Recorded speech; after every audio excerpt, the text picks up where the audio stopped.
everybody, and welcome back to From the Shelf. I'm Miss Cindy from the South Brunswick Public Library, and today I'm going to be reading you Chapter 20 of The Wizard of Oz.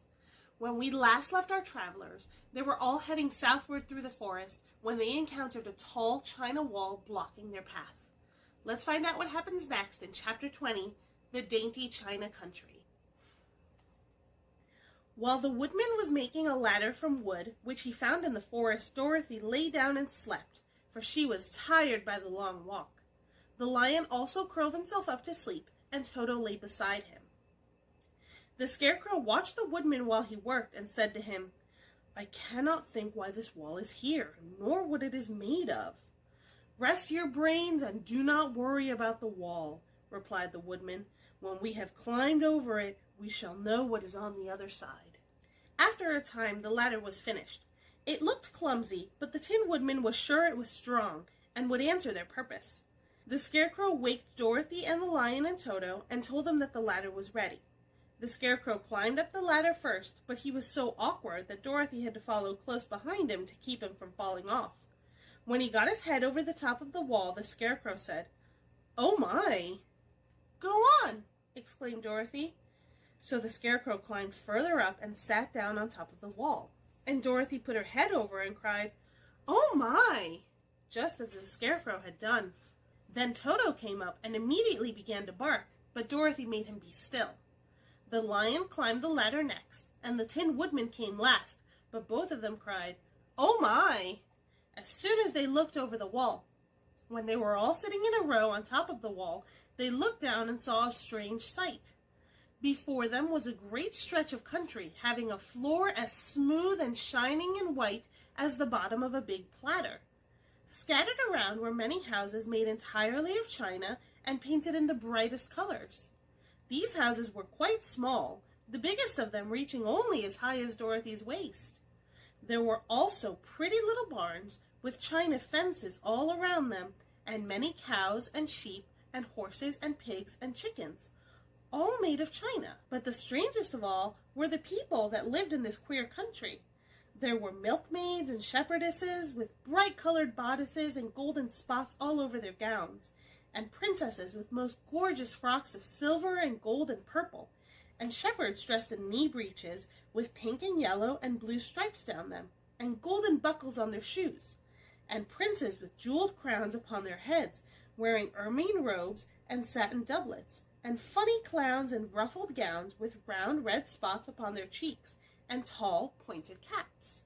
And strangest of all, these people were all made of china, even to their clothes, and were so small that the tallest of them was no higher than Dorothy's knee.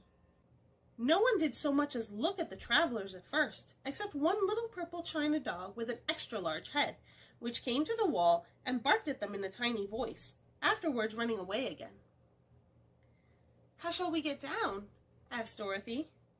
They found the ladder so heavy they could not pull it up, so the Scarecrow fell off the wall, and the others jumped down upon him so that the hard floor would not hurt their feet.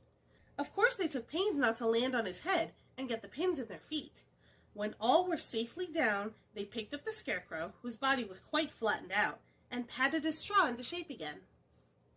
"We must cross this strange place in order for us to get to the other side," said Dorothy, "for it would be unwise for us to go any other way except due south." They began walking through the country of the China people, and the first thing they came to was a China milkmaid milking a China cow.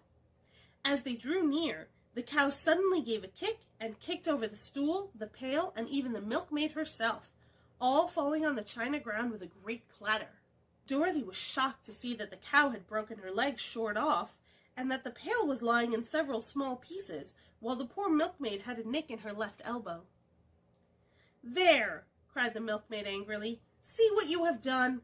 My cow has broken her leg, and I must take her to the mender's shop and have it glued on again. What do you mean by coming here and frightening my cow?"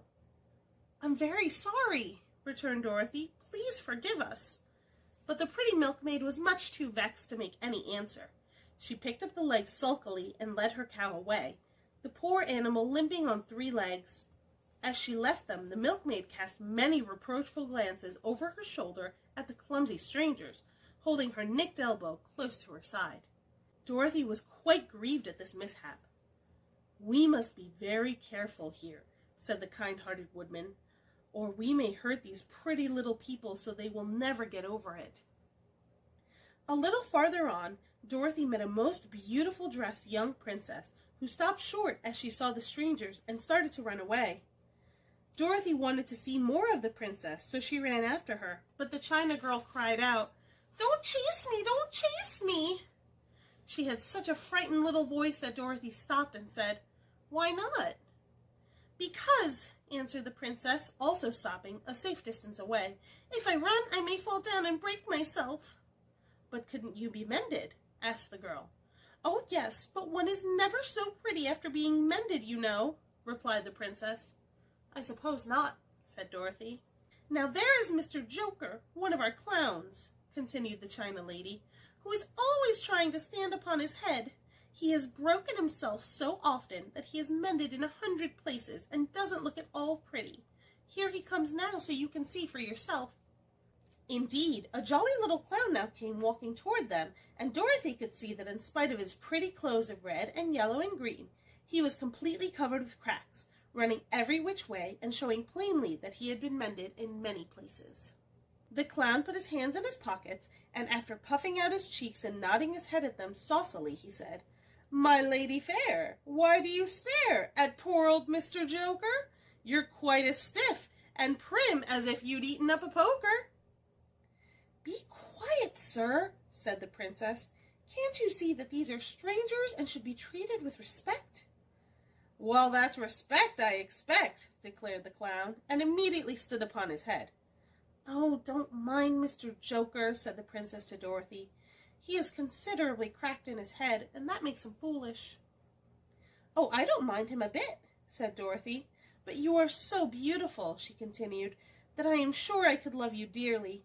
Won't you let me carry you back to Kansas and stand you on Aunt Em's mantel shelf? I could carry you in my basket." "That would make me very unhappy," answered the China princess. "You see, here in our own country we live contentedly and can talk and move around as we please.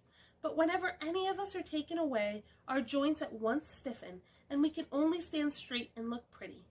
Of course, that is all that is expected of us when we are on mantel shelves and cabinets and drawing-room tables, but our lives are much pleasanter here in our own country." "I would not make you unhappy for all the world," exclaimed Dorothy, "so I'll just say goodbye." "Goodbye," replied the princess. They walked carefully through the China country. The little animals and all the people scampered out of their way, fearing the strangers would break them, and after an hour or so the travelers reached the other side of the country and came to another China wall. It was not as high as the first, however, and by standing upon the lion's back they all managed to scramble to the top. Then the lion gathered his legs under him and jumped on the wall. But just as he jumped, he upset a China church with his tail and smashed it all to pieces. "That was too bad," said Dorothy. "But really, I think we were lucky in not doing these little people more harm than breaking a cow's leg in a church. They are all so brittle."